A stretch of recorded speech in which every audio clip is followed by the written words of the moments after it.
नमस्कार. Media Bharat news मध्ये आपलं स्वागत. मी राज असरोडकर.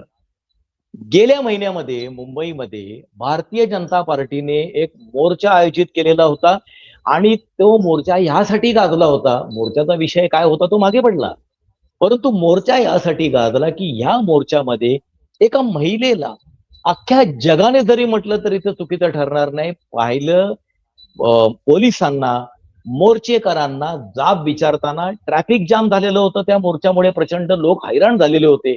परंतु बाकीच्या सगळी मंडळी जी आहेत ते आपल्या आपल्या वाहनांमध्ये बसून ते सगळं सहन करत होते त्रास.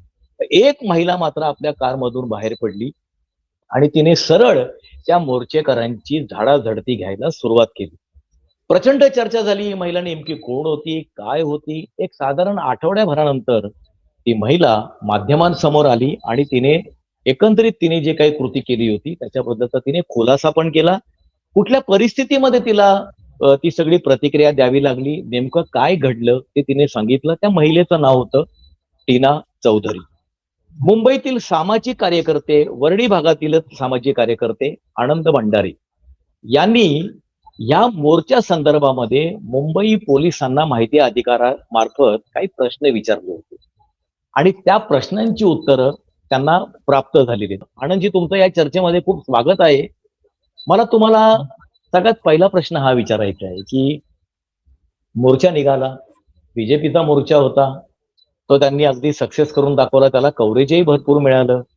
त्या मोर्चाचं सगळं जे काही केंद्रस्थान होतं तर ती महिला होती. तुम्हाला असं तिथे काय घडलं? तुम्ही असं काय पाहिलं? तुम्हाला काय वाटलं की तुम्हाला असं वाटलं की या मोर्चा संदर्भामध्ये आपण माहिती अधिकार टाकला पाहिजे? त्याच्या पाठीमागची कारणं काय होती? सुरुवातीलाच मीडिया भारतचे राज असरोडकर यांचे मनापासून धन्यवाद मानतो की या विषयावरती बोलण्यासाठी त्यांनी मला इथे बोलावलं. मागच्या महिन्यात 21 एप्रिल रोजी मुंबईमध्ये आणि वरळीमध्ये एक मोर्चा, जन आक्रोश मोर्चा झाला. त्याचं पार्श्वभूमी अशी होती की लोकसभेमध्ये महिला सुधारित आरक्षण विधेयक आणि परिसीमन विधेयक हे नामंजूर झालं आणि त्याचं सगळं खापर सत्ताधाऱ्यांनी विरोधकांवरती फोडलं. कारण महिला महिला आरक्षणाला विरोधकांनी विरोध केला असं करून ते सगळं त्यांनी मांडलं आणि मग त्याच्या विरोधात जन आंदोलन किंवा आंदोलन मोर्चा करण्यासाठी त्यांनी देशभरामध्ये सगळीकडे आंदोलनं केली. त्याचाच एक भाग म्हणून त्यांनी मुंबईतल्या वरळीमध्ये 21 एप्रिल रोजी जन आक्रोश मोर्चा नावाचा मोर्चा काढला. मंत्री गिरीश महाजन यांच्या नेतृत्वाखाली तो मोर्चा होता आणि वरळीचं जांभुरी मैदान ते हाजी अलीचं LMCI डोम, हाजी अलीला जे आहे तिथपर्यंत तो मोर्चा होता. तुम्ही जसं मगाशी म्हटलं तसं त्या मोर्चामध्ये टीना चौधरींनी ज्या पद्धतीने आपला संताप व्यक्त केला आणि तो अगदी सहज होता, म्हणजे नैसर्गिक होता. त्याच्यामध्ये जो त्यांना मनस्ताप झाला आणि जो सर्वच नागरिकांना मनस्ताप अशा मोर्चांमुळे होतो त्याचा उद्रेक झाल्यामुळे त्यांनी तिथे तो संताप व्यक्त केला आणि तो संताप व्यक्त केल्यानंतर भाजपची सगळीच आयटी सेल त्या टीना चौधरीच्या मागे अगदी हात धुवून लागली. म्हणजे तुम्ही त्या दिवसाचे जर फेसबुक पानं बघितले असतील तर प्रचंड तिचं ट्रोलिंग करण्यात आलं. तिने बॉटल फेकली, तिने मंत्र्यांना काहीतरी अपशब्द वापरले, अशा पद्धतीने त्यांना ट्रोल करण्यात आलं. तेव्हा माझ्या मनात काही प्रश्न आले की ती जी वाहतुकीचा खोळंबा झाला किंवा ट्रॅफिक जाम जे झालं त्याच्याबद्दल पोलिसांनी काही नियोजन केलं होतं का? म्हणजे प्रथम दर्शनीतील असं दिसतं की त्यांनी काही नियोजन केलेलं नव्हतं. मग जे प्रश्न लोकांनी किंवा भाजपने किंवा त्यांच्या समर्थकांनी टीना चौधरींना विचारले तेच प्रश्न खरं तर प्रसार माध्यमांनी पोलिसांना विचारणं गरजेचं होतं. पण कुठेही प्रसार माध्यमांनी तशा पद्धतीचे प्रश्न विचारल्याचं दिसलं नाही. त्यामुळे मला अशी उत्सुकता निर्माण झाली की काय नेमकं या मोर्चामध्ये काय हेतू होता मोर्चाचा, आणि म्हणून मग मी ते माहितीचा अधिकार वापरायचा प्रयत्न केला. म्हणजे त्या मागची आयोजकांची भूमिका काय होती, तिथे पोलिसांचं त्यांना काय म्हणणं होतं, हे सगळं माहितीच्या अधिकारात आपण मिळवावं म्हणून मी ते माहितीच्या अधिकारामध्ये प्रश्न तुम्ही केले कुठे होते. केलात हा सगळा अर्ज, तुम्ही कुठे केलात आणि त्याचा पाठपुरावा कसा केला? हा, तो अर्ज आमच्या वरळी पोलीस स्टेशन मध्येच केला. आणि वरळी पोलीस स्टेशन, कारण वरळी पोलीस स्टेशनच्या तरी तो मोर्चाचा परिसर येत होता. आणि मी 22 एप्रिल रोजी तो अर्ज दाखल केला. आणि हम्म, 27 एप्रिलला मला वरळी पोलीस स्टेशन मधून पत्र आलं की तुमचा अर्ज आम्ही अ, वरिष्ठ सहाय्यक आयुक्त हम्म. वरळी विभाग यांना फॉरवर्ड केलेला आहे. ते माहिती आणि अधिकारी होते. त्याच्यानंतर माहिती अधिकाराची सगळी माहिती तिथून मिळेल असं मला त्यांनी सांगण्यात आलं. बरोबर. आणि 14 मे रोजी, म्हणजे हम्म. 14 मे रोजी संध्याकाळी मला सहाय्यक आयुक्त इथून फोनही आला बर. की तुमचं माहितीच्या अधिकाराचा अर्जाचं आम्ही तुम्हाला उत्तर पाठवलेलं आहे. आणि तो मला 16 तारखेला मिळाला. म्हणजे बर. जी काही माहिती मिळाली त्याच्याबद्दल आपण बोलूच, पण हम्म, सगळ्यात आधी मला या सहाय्यक आयुक्त विभाग जो आहे त्यांचं हम्म, मनापासून अभिनंदन आणि धन्यवाद यासाठी करायचं आहे की जनरली 30 दिवस जो माहितीच्या अधिकाराचा उत्तर देण्यासाठीचा जो कालावधी आहे, तर हम्म. सरकारी कार्यालय 29व्या दिवशी त्या माहितीच्या अधिकाराचं उत्तर देतात. म्हणजे मी जी गेली 10-15 वर्ष जे काही माहितीच्या अधिकाराचं काम करतो त्याच्या अनुभवावरून मी सांगतो. पण बरोबर. पहिल्यांदा असं झालंय की 27 एप्रिलला सहाय्यक आयुक्तांकडे तो अर्ज गेला आणि 14 मेला त्यांनी मला उत्तरही पाठवलं. हम्म, म्हणजे हम्म, 30 दिवसाच्या आतच त्यांनी मला उत्तर पाठवलं. त्याबद्दल सहाय्यक आयुक्त वरळी विभागाचे मनापासून धन्यवाद आहेत. आणि तुम्हाला त्याच्यानंतर वेळेवर 16 तारखेला मला तो अर्ज मिळाला.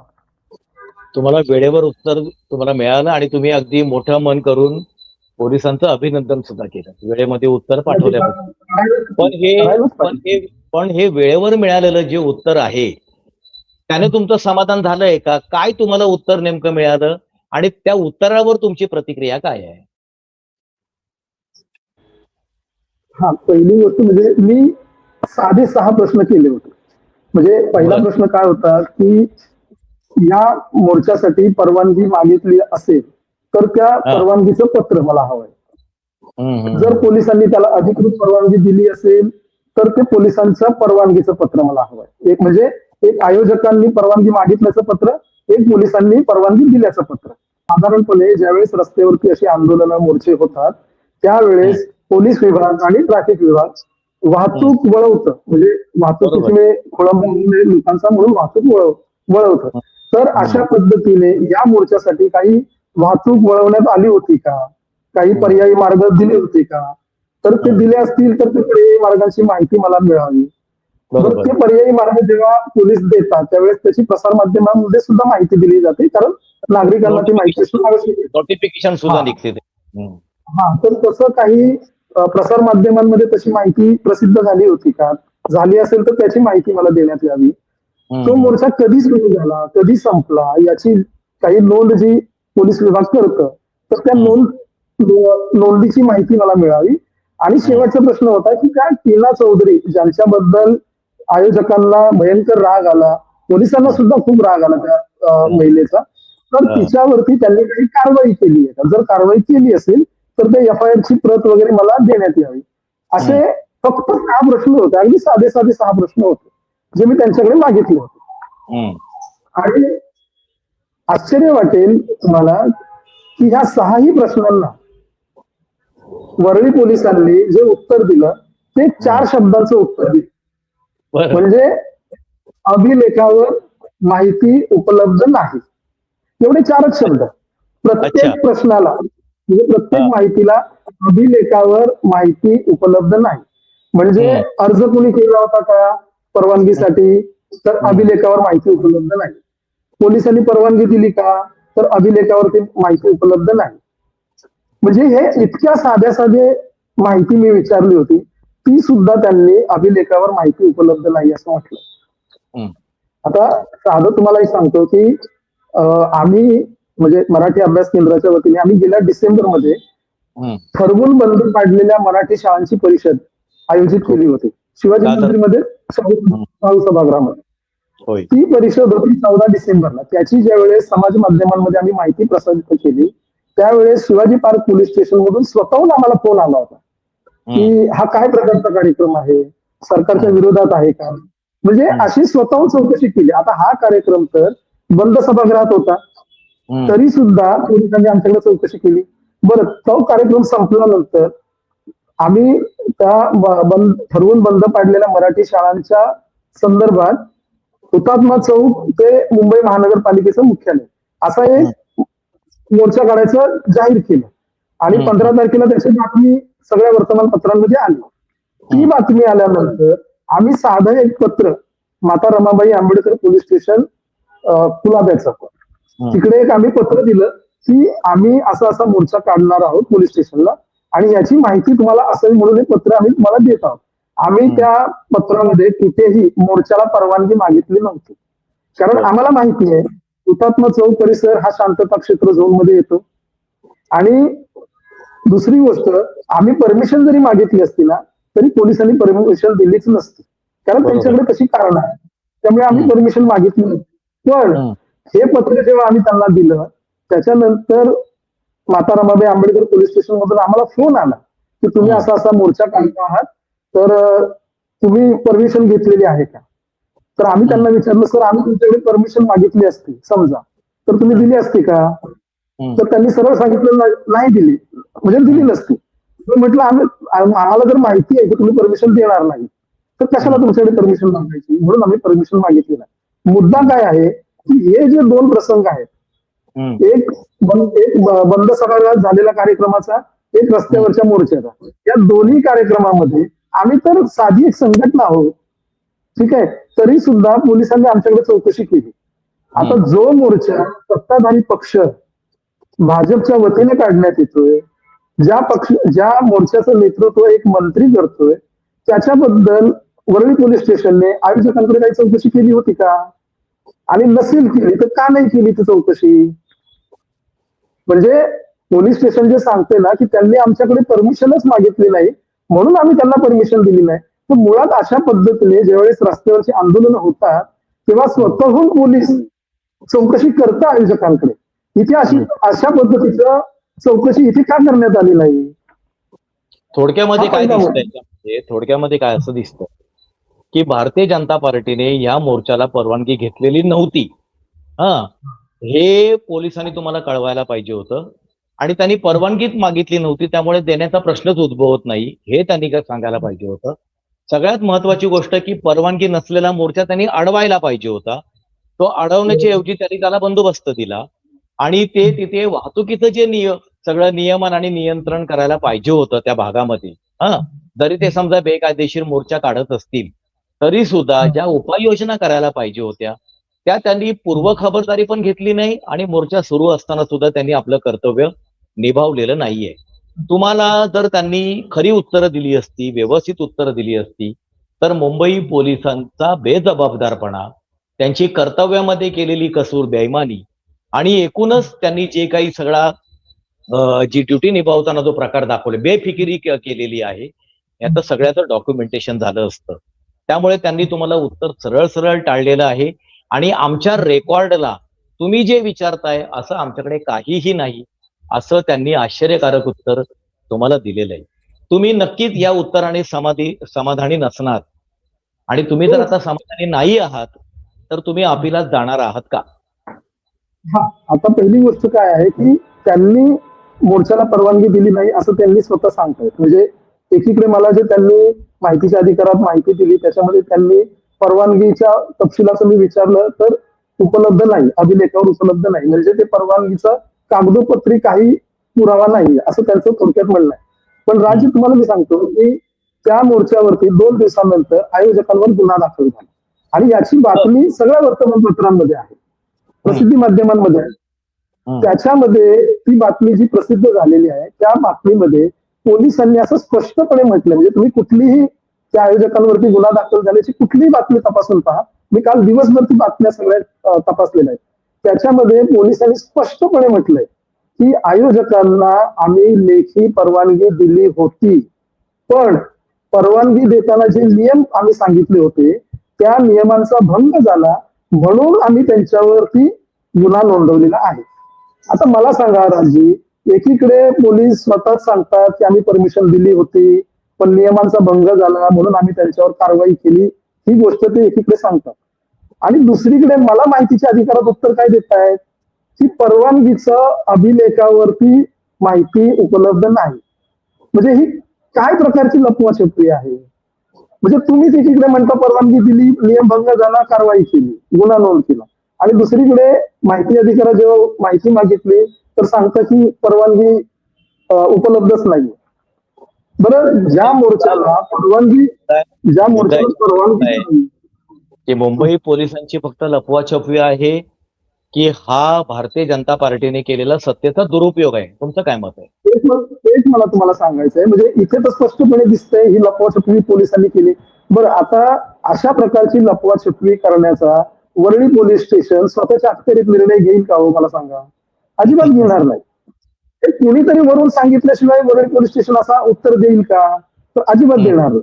म्हणजे वरून कोणीतरी यांना सांगितलेलं आहे वरळी पोलीस स्टेशनला की बिना परवानगी असेल असू द्या, तुम्ही मोर्चाला बंदोबस्त द्या. म्हणजे सगळ्यांनी पाहिलेलं आहे काय प्रकारचा बंदोबस्त तिथे होता. म्हणजे इतका फौजफाटा होता.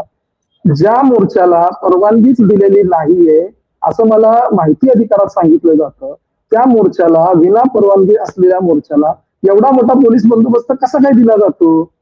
कुणाच्या सांगण्यावरून दिला जातो? बरं, तिला चौधरींचा जो राग झाला ना, त्याचं कारण एवढंच होतं की पांडुरंग बुतकर मार्ग म्हणजे जो दूरदर्शन कडून येणारा जो रस्ता आहे, जो एल्फिस्टन कडे जातो, त्या रस्त्यावरून जांभरी मैदानाच्या दिशेने वळताना महिंद्रा टॉवर्सच्या इथे वळण लागतं. तर तो पूर्ण दोन्ही रस्ते ब्लॉक झाल्यामुळे माणसं पुढेही सरकत नव्हती, मागेही त्यांना येता येत नव्हतं, आणि म्हणून त्या महिलेचा संताप झाला. म्हणजे अशा प्रकारे ट्रॅफिक जॅम होऊ शकतं याची कुठलीच कल्पना वरळी पोलीस स्टेशनला नव्हती.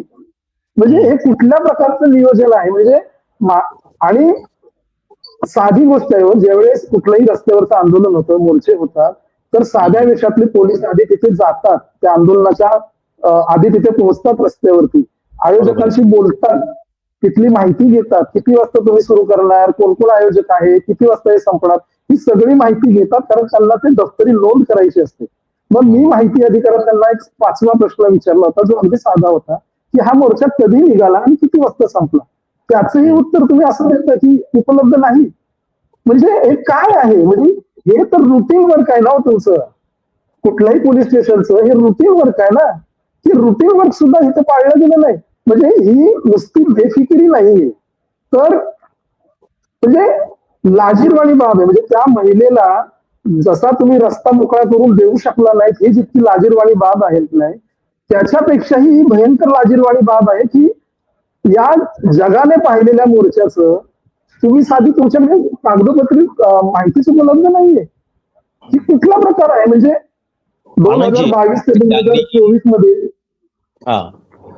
2022 ते 24 मध्ये आपण एक अदृश्य शक्ती पाहिली होती राज्यामध्ये, जी 2-2.5 वर्ष फिरत होती. त्या अदृश्य शक्तीचाच हा मोर्चा होता, जो आता अदृश्य मोर्चा असं त्याला म्हणावं लागेल, कारण कुठली उपलब्धच नाही ना माहिती, रेकॉर्डवरतीच काही नाहीये. मला काय विचारायचं तुम्हाला की ज्या भारतीय जनता पार्टीने हा मोर्चा काढलेला होता, त्या भारतीय जनता पार्टीची सरकार सध्या महाराष्ट्रामध्ये आहे, त्यांच्याकडे गृह खातं आहे, गृहमंत्री त्यांच्या पक्षाचा आहे, आणि गृहमंत्रीच नाही तर मुख्यमंत्री सुद्धा त्याच पक्षाचा आहे. तुम्हाला कुठे अपेक्षा वाटते वरळी पोलिसांवर ह्या सगळ्या बेफिकिरी आणि जी काही त्यांनी बेजबाबदारपणा दाखवला त्याच्याबद्दल वरळी पोलिसांवर कारवाई होईल असं तुम्हाला कुठे वाटतं? खरं सांगू का, म्हणजे 1-2 गोष्टी मला वाटतात की आता तुम्ही जसं मगाशी म्हणालात की तुम्ही अपील करणार आहात का. पहिली गोष्ट, अपील करण्याची माझी इच्छा जरूर आहे, पण मुळात कसं आहे की माहिती जी आहे ना त्याच्याबद्दल त्यांनी काय म्हटलंय की माहितीच उपलब्ध नाहीये. जर माहिती त्यांनी मला काहीतरी खोटी दिली असती, काही अपूर्ण माहिती दिली असती, तर निश्चित मी त्याच्यावरती अपील केलं असतं. पण मुळात त्यांचं म्हणणंच असं आहे की माहितीच उपलब्ध नाही. त्यामुळे मी अपिलामध्ये जरी गेलो तरी अपील अधिकारी काय सांगणार आहे, अहो माहितीच उपलब्ध नाहीये. माझं पुढे जाऊन असं म्हणणं आहे की आता ही सगळी माहिती अधिकारातून मला जी माहिती मिळाली, तुमच्याकडे बातम्यांची व्हिडिओ आहेत, बातम्यांची कात्रणं आहेत, ज्यामध्ये त्यांनी म्हटलेलं आहे की आम्ही परवानगी दिलेली होती पण त्यांनी अटी शर्तींचं पालन केलेलं नाही, तर ते तुम्ही अपिलात जाऊ शकता. हो, अपिलात जाताच येईल मला, पण मला स्वतःहून असं म्हणायचंय की मुंबई पोलीस आयुक्तांनी या प्रकरणाची गंभीरपणे दखल घेतली पाहिजे, स्वतःहून घ्यायला पाहिजे. आता मी जी काय माहिती पब्लिश केली आहे ना ती सगळीकडे प्रसिद्ध झालेली आहे, सगळ्यांना माहिती आहे. मुंबई पोलीस आयुक्तांनी स्वतःहून याची माहिती घ्यायला पाहिजे आणि ह्याला थोडं गांभीर्याने बघायला पाहिजे.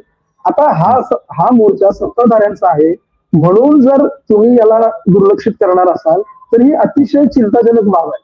अशाच प्रकारचा मोर्चा जर विरोधी पक्षाने काढला असता तर वरळी पोलीस स्टेशनने असंच मला उत्तर दिलं असतं का, मला सांगा. तेव्हा तर तुम्ही सगळी माहिती दिली असते की नाही. मग हा सत्ताधाऱ्यांचा मोर्चा होता.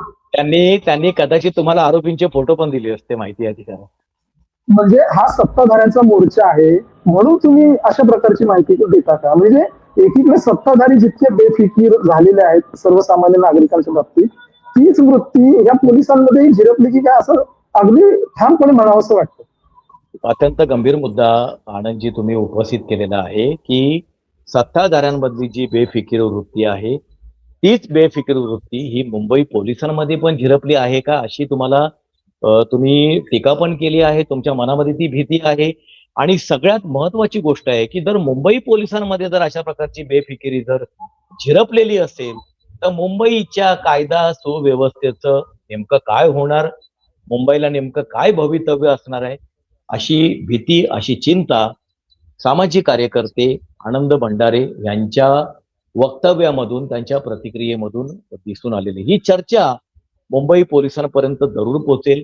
आनंद भंडारे यांनी समाज माध्यमांमध्ये हा सगळा विषय मांडलेला आहे, ते उत्तर जी आलेली आहेत ती मांडलेली आहेत. आणि एकूणच सरकारची जी काही बेपरवाई आहे, सरकारचा सत्तेचा दुरुपयोग आणि त्या दृष्टीने त्या दुरुपयोगाला पूरक म्हणून मुंबई पोलिसांनी दाखवलेला बेजबाबदारपणा जो आहे तो आता व्यवस्थितपणे संपूर्णपणे चव्हाट्यावरती आलेला आहे. याला मुंबई पोलीस कसा प्रतिसाद देतात, सरकार नेमकं काय भूमिका घेतं, राज्याचे गृहमंत्री असलेले, मुख्यमंत्री असलेले देवेंद्र फडणवीस या सगळ्या प्रकाराकडे कसं बघतात, भारतीय जनता पार्टीच्या लोकांवर आणि संबंधित पोलीस अधिकाऱ्यांवर कारवाई होणार आहे का, मुंबईकरांच्या मनातले आणि संपूर्ण महाराष्ट्राच्या मनातले हे प्रश्न आहेत जे आनंद भंडारे यांनी उपस्थित केलेले आहेत. आनंदजी, तुमचं खूप खूप धन्यवाद. या चर्चेमध्ये आपण सहभागी झालात, खूप महत्वाच्या विषयाला तुम्ही हात घातलात आणि या चर्चेच्या अनुषंगाने अनेक महत्वाचे मुद्दे सुद्धा आपण उपस्थित केले. धन्यवाद आपले खूप खूप. खूप धन्यवाद. आज तुमचे सुद्धा खूप धन्यवाद.